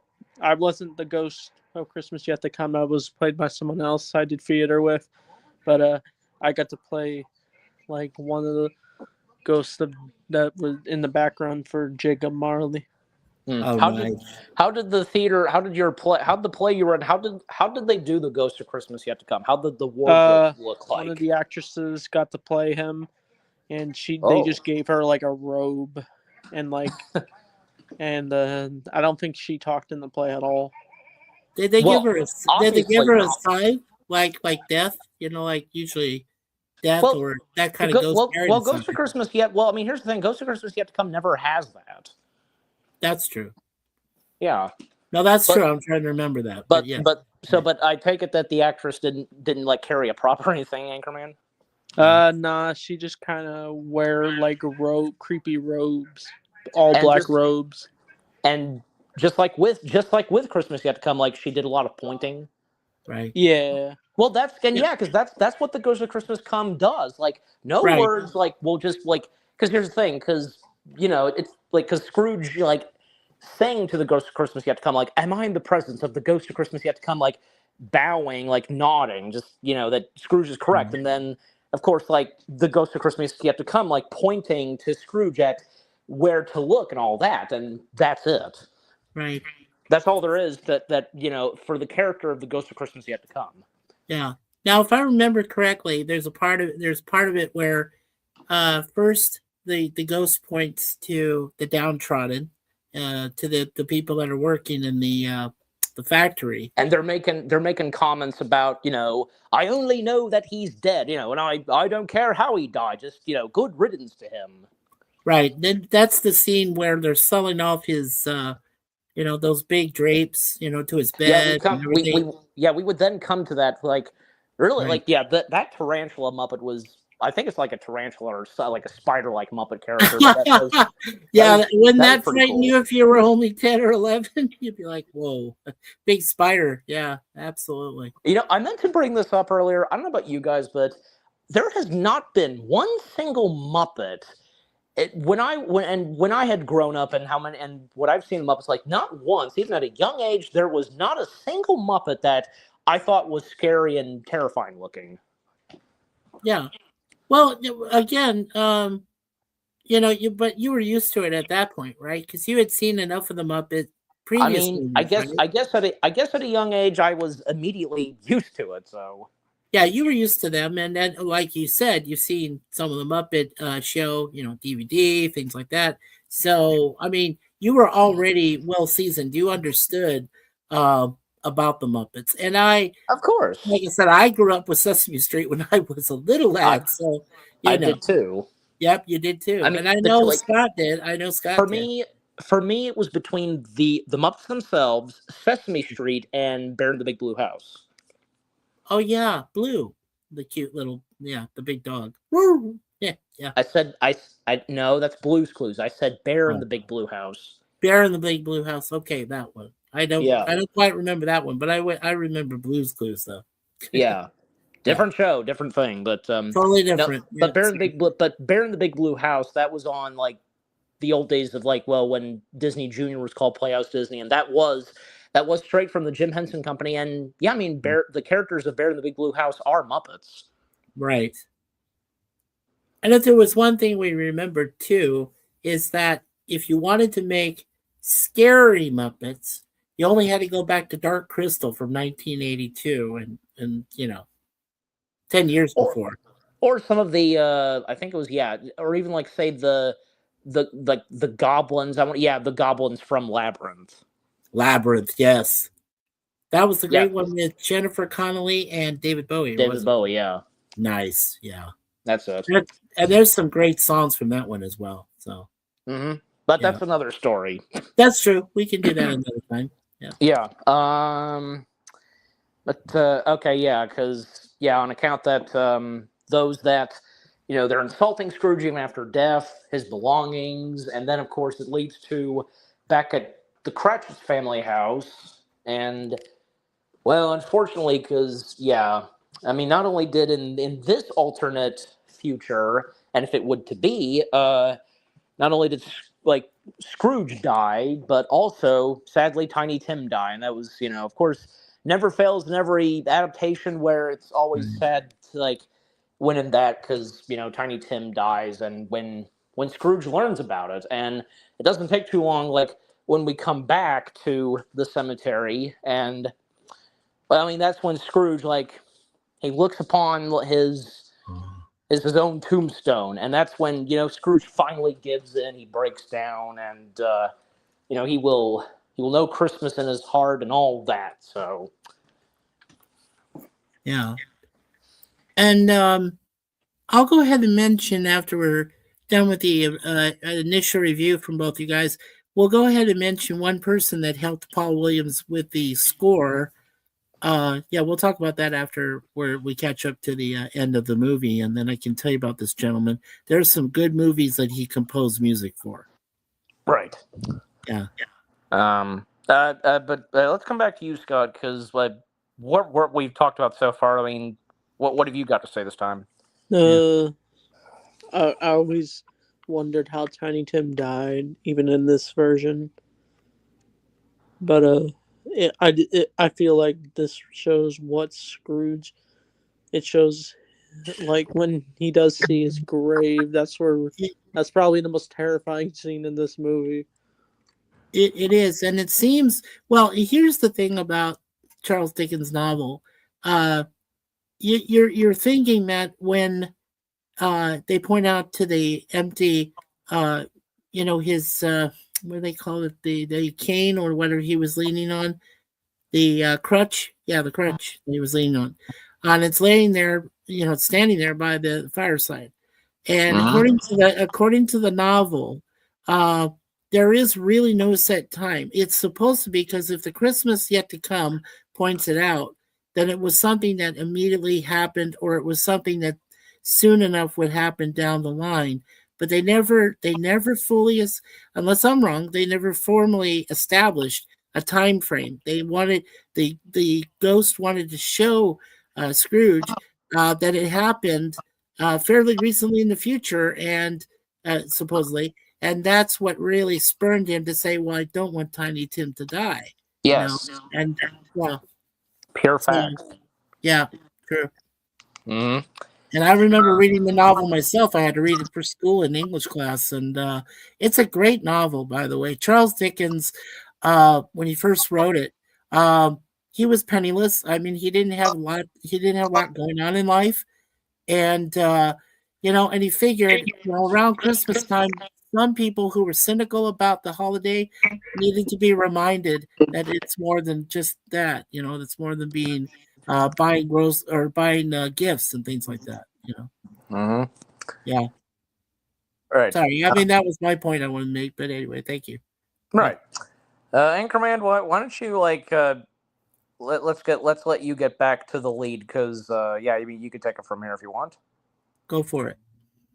Uh, once Scrooge realizes that Christmas it wait, no, he after he realizes that Christmas is yet to come, he once he sees his grave, it seemed for real when Michael Caine was breaking down, realizing what all he's done, and he felt he didn't have any good in him until he wakes up realizing it's all a dream, Hmm. and But then but he's like excited, of course, yeah, he's realizing what excited he to get went in through. this Christmas, right? Yeah. I Yeah, mean, it's up to debate because maybe more than likely it wasn't really a dream because it technically all did happen. So yeah. Well, it stuck in his memory. Well, I think that's why "Thankful Heart" that Michael Caine sings by himself as Scrooge after this is perfectly. It's a perfect song. It truly is, because then he feels very thankful. Not only has he been shown what led to his, you know, denial and his disdain for the holiday itself, but it gave him another reason, a second chance, and you know, I wish I had seen that in some of, because in the others you see them like jumping around doing different things, but to have Michael Caine, the great Michael Caine, to sing a song about it, about his experiences with the three ghosts and Jacob and Robert Marley, and for him to realize, hey, I have a second chance at life. I can make things better instead of worse. I can make this Christmas holiday a true holiday of love and giving and support. Yeah, that's and that really put a smile on my face when I'd seen him do that, and I was like, yeah, this is a more humble, a better form of Christmas Carol, because it's gonna have a happy ending, because always the Muppets had to have a happy ending, but for him to sing that song is just powerful. It truly is. It's a great song. Yep. Yeah. Yeah. Thankful Heart is couldn't have said it better myself because I mean I think Thankful Heart would it's another one of my top favorite songs from a Well, it's Christmas. easily in my top 5 of the soundtrack. Easily. Yeah. Yeah, it would be in my top five as well. Yeah. Because Definitely. by this point, because I can take it from here. Like Scrooge, like is a much better man, and when he sees Bean Bunny and like you there, boy, what's today, and having Scrooge, Scrooge having Bean Bunny get by the biggest turkey, and then he would go out wishing everyone a Merry Christmas. Then he would talk. Then he would meet up and talk with Bunsen Honeydew and Beaker about the charity and such, and they're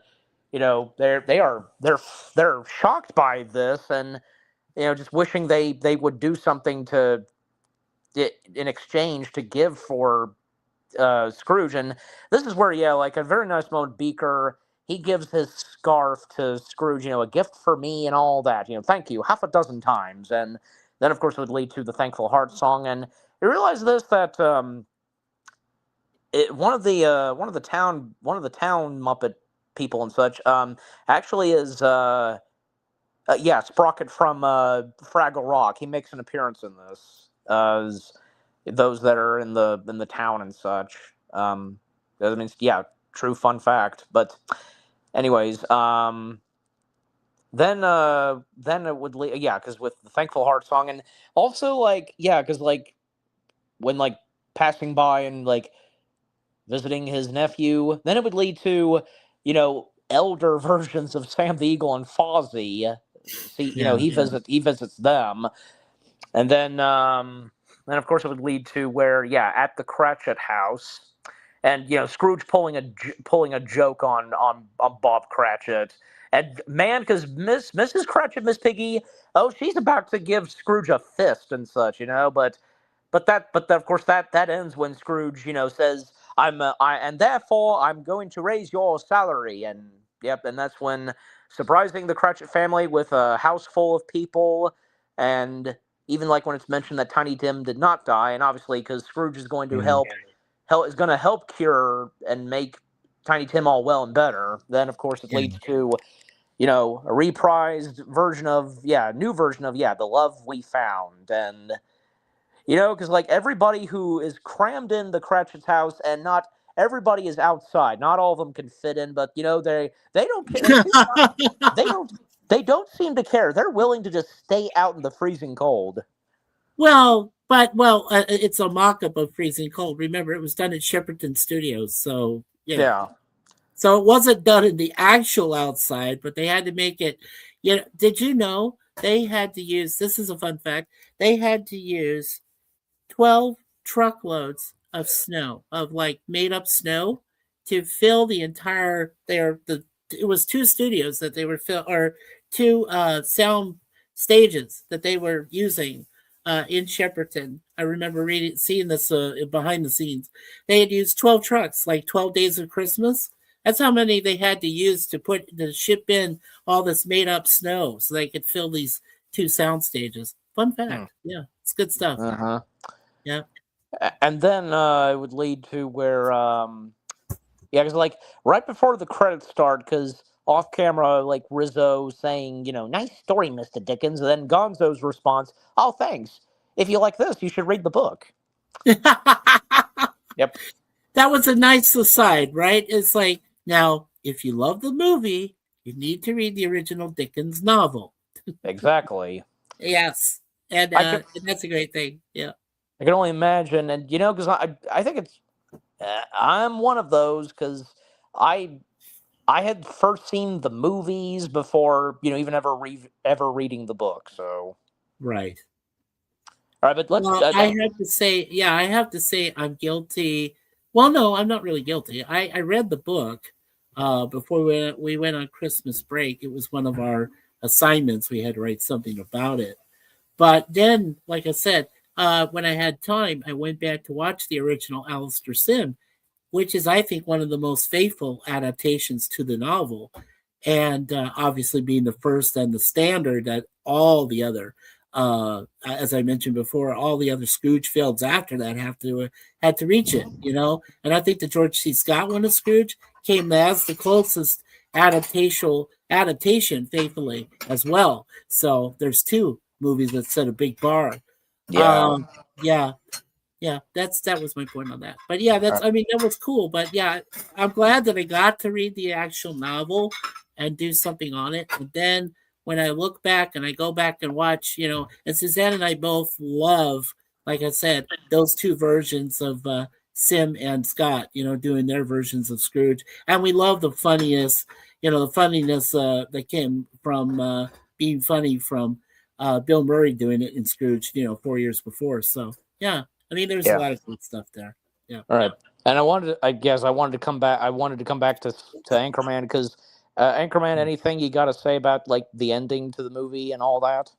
Yeah. I like how it all ends with all the characters in their appearances in their Christmas Carol clothes. They all come together and sing Yeah. "The Love We Found."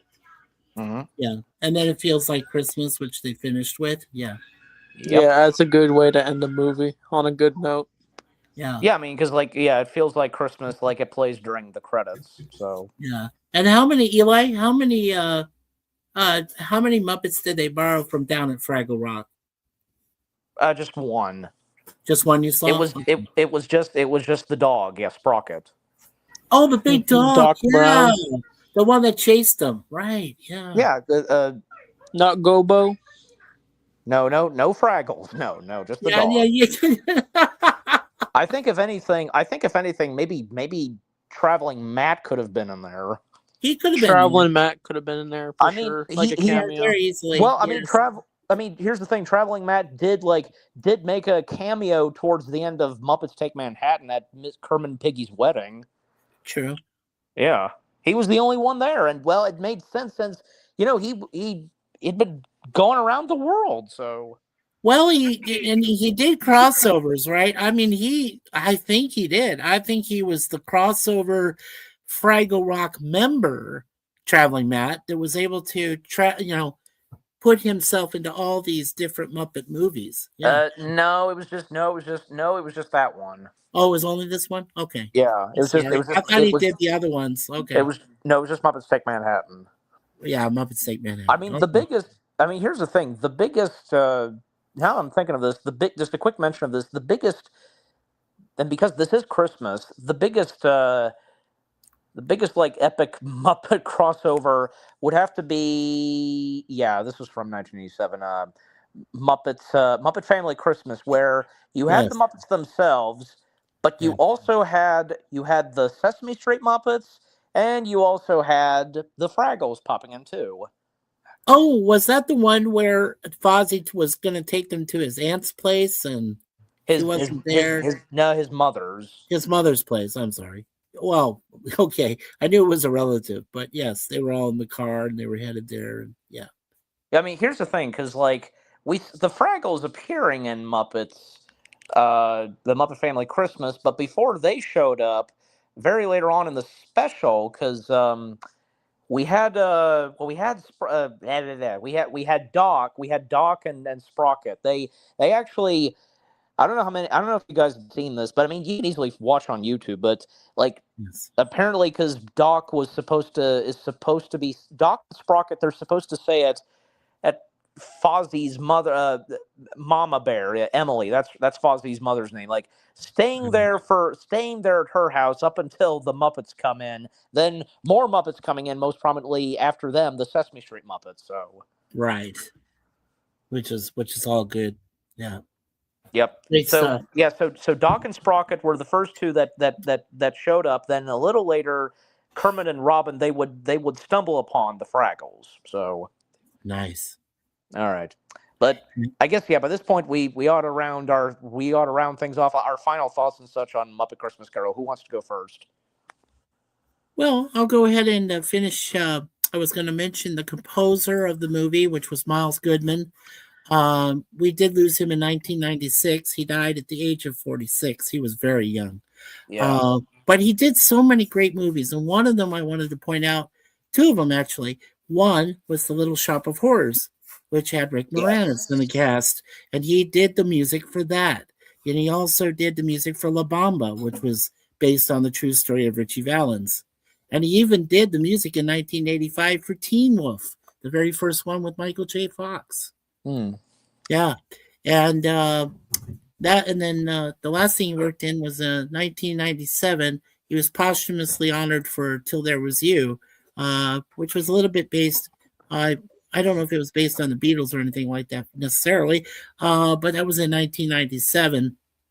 And he had worked as composer on 70 or in music. He was both composer, music department, camera, and electrical department. Miles Goodman. So I wanted to honor Miles Goodman for helping Paul Williams to put together a fantastic score for this film. Hmm. Yeah. Yeah, that's my final thought. Okay. Anchorman, yeah. I'll go last, but Anchorman, what say you? Your final thoughts? I think Muppets Christmas Carol is one of the best Muppet movies. A lot of great songs, a lot of great puppeteering, and a good cast of choices for the characters. And Michael King is a brilliant performance in this movie, even though he has retired from acting. Right. But I think this is easily one of his most memorable performances Yep. for sure. I definitely And give this movie definitely an 8 out of 10 for sure. And oh yes. that's what a lot of people in IMDb have given. There's a 7.8 out of 10 that a lot of people have given to this movie currently. Let's see how many people. Oh wow, over 79,000 people have given it a overall rating of 7.8 out of 10. So you're correct right there, Scott. 8 out of 10, definitely a big, huge B there for the movie. Yeah. Hmm. All right. And as for me, because I mean, yeah, because overall, because again, Muppet Christmas Carol, without a doubt, just one of the top best Muppet films and one of the top best movie adaptations of A Christmas Carol. Like I said earlier, and before you came in, Mikey, because I said that a lot of people have cite this and the one with Patrick Stewart as both being very, very close to the original source material, and yeah, because I mean even from what I've seen and done my research and the past few years, because people really have cited and favored Muppet Christmas Carol as the best movie adaptation of A Christmas Carol of all time. And you know what? I mean, I'll go along with it. I'll gladly accept that because again, Muppet Christmas Carol is one of, if not one of my top favorite movie adaptations of A Christmas Carol. Yes. Um, just everything that Muppet Christmas Carol had to offer. How the Muppets Mm. did their take on A Christmas Carol on account of the main human star Michael Caine playing Ebenezer Scrooge, and the original songs that came from this. Everything else that this film had to offer, the heartwarming moments, the funny moments, and all that, as you Yeah. would expect from the Muppets themselves. Yeah, just just overall, it's such a Yeah. great movie adaptation of Christmas Carol, a Muppets classic, and coming from the '90s. Just need I go on? Yeah, Yeah, and I think one final thought is thank you for reminding me about Patrick Stewart's performance. I think he gave a great Scrooge as well. indeed. And, uh, like, oh, Henry Winkler. Oh yeah, Henry Winkler. You guys remember the TV movie of A Christmas Carol, Scrooge? Henry Winkler, who used to play Fonzie on Happy Days, he also played Scrooge. I don't think I've seen that yet. It is available on YouTube. It's a TV movie that was based on Dickens' Christmas Carol, and Henry Winkler plays the role of Scrooge. Doesn't do a bad job. I mean, it went pretty well, but it's not right there. Like I said, when you set the bar, it's Sim. When you go to your next choice, it could be one of three. It could be Kane, it could be George C. Scott, or it could be, like I said, in a funny way, Bill Murray could play it. Huh. And he did. And I just think it's, like I said, Kane is a legend, and he's done so many great roles in the past. And I have to agree with both you, Eli and Scott. He gives a fantastic performance here, and I mean, I think also he made a great Alfred in the Batman films with Christian Bale, but that's another time. So, Yes, indeed. Yeah. I was going to say this. I would find it hard to picture a nice, heartwarming guy like Henry Winkler to play Scrooge. Yeah, but it does exist. I mean, it's out there. Yeah, look it up. It's a Yeah. Christmas TV movie. Yeah, it's not bad. It's not bad. I will say this. I mean, I had seen this and I did my review on it on the Blue channel. There was one that it too was a musical adaptation of A Christmas Carol. It had songs to it, and that's the one that came out in 2004 with Fraser Crane himself, Kelsey Grammer. Right. And come on, Kelsey Grammer's such a great actor and such. I thought he was pretty good at portraying Scrooge. Yeah. Has he done he's done Broadway, hasn't he, Kelsey? Yes, I think as far as I recall, yeah. Besides, he's got an excellent singing voice. So, I mean, he's definitely. I don't know that much about Broadway, but I know he's sung a lot, many times. I know because the guy that played his brother in Frasier, David Hyde Pierce, Yes, is definitely one of those highly trained Broadway. I mean, yeah. yes, that's very true. So is well, yeah. I mean, she's technically a Frasier cast member, but also on Cheaters. Bebe Neuwirth. Yes, Lilith herself. Yeah, she's definitely done Broadway as well. Oh, for sure. Yeah, she was great. Mhm. Scott, if there was one, let's ask this of all three of us, and I'll go last. Okay. Scott, if there is one Muppet performance in this film that stood out to you, what was the Muppet? Yeah, just let us know the Muppet that stood out to you. Oh boy. Yeah. Go ahead, Scott. You go first. Yeah, Scott, you go first. Yeah, please. What for? Okay. Asking Scott, of this movie as a final thought, who is the one Muppet performance that stood out for you in this film? Probably Kermit. Kermit's? Awesome. Okay. Go ahead, Eli. What about you? It's there's so many. It's such a big toss up. I mean, I guess, yeah, because obviously there's no denying, because I'm going to have to go along with this too. It'd have to be also Kermit as Bob Cratchit. Yeah. Oh, that's good. Yeah. All right, what say you, Mikey? What say me? Well, it's actually a toss up. It's actually between two. I like the fact that Gonzo gets to play to work with Rizzo the Rat as being the narrator and the assistant, which is fantastic. But I gotta give it up to ultimately Miss Piggy. I gotta give it up to her as Mrs. Cratchit, Mrs. Bob Cratchit. Absolutely. Indeed. Yeah, she stood out. She made me laugh. Okay, she always does. And of course, and Frank Oz, right? He voices Miss Piggy. So I mean, yeah. So I mean, whenever I hear Frank Oz do Piggy, it's like, oh, it's just fantastic. I mean, it's always a standout performance. Always is. So for me, definitely Miss Piggy along with Gonzo and Rizzo. Definitely. Yeah, definitely. So, All right. what was our final grade? Did we give our final grade on the movie? But did you already do yours, Mikey? Because Yeah, I did. I gave it actually.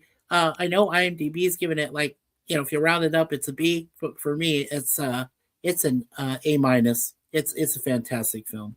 It's a great Christmas film. It's good. It's every year that you want to see Christmas done right in regards to Dickens' novel, and I think this movie definitely hits it. So yeah, I say A minus for me. Well, okay. Well, what about you? Because I'll go last. What say you, Scott? What about you? I give it an 8. Hey. Good. As for me, how many? Oh yeah, because obviously since I did my own review of this film, on the Blue Channel, and how many stars I gave it, yeah, because of course I'm gonna stick with how many stars I give it, because I give this a 10 out of 10. Yeah, mine was a 9 out of 10 stars. Definitely. Mm-hmm. Yeah. Yep. No, Well. it was fantastic. Definitely. Yep. And Good choice, guys. Yeah, definitely good choice, guys. That was and it is Christmas time. We're only 6 days away, and so we're getting close. We're getting close to Christmas. Getting very close. Yes. It's because by the time tomorrow hits, like we're gonna be like 5 days till Christmas. Right. Yep. All right, but that's that. Any last? Okay, so any last words of Anchorman? This. You ought to go first since this is your stream. Any final words and all that to end off the stream? Thank you all for watching, and Merry Christmas to all. Mikey? I want to say happy holidays to everybody. And Happy Hanukkah. Happy Hanukkah. Yes, thank you. Mhm. Happy Kwanzaa. Happy holidays. Happy Kwanzaa. Happy Hanukkah. Merry Christmas. Happy New Year. Happy New Year 2026. Yeah. Right. And as for me, well, both of you took the words right out of my mouth, and pure and simple. But yeah, just this was a lot of fun, for me, because this, hey, it was a lot of fun that what me and Scott, what we ended up doing for this stream, and on account that Mikey, you showed up just a few minutes later, and yeah, just us talking and analyzing and going through / breaking down this stream is a lot of fun, and yeah.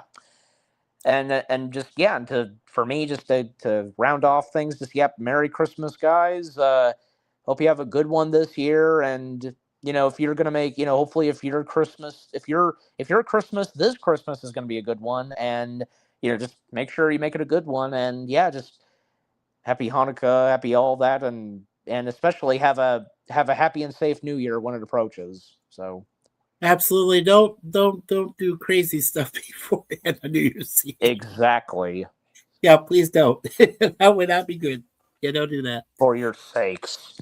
Oh, for sure. And finally, I do want to say, as always, gentlemen, I'm always honored and blessed that you allowed me to be a part of the panel. I know we've only done like one or two other reviews like this, but it's always a pleasure. And guys, I hope you both have wonderful holidays this year and have some fun. Same back to you. Thank you, guys. Yep. Well, nothing else left to say, but take care, guys. Happy holidays. Merry Christmas. Merry Christmas. Happy holidays to everybody. Farewell to all. Farewell.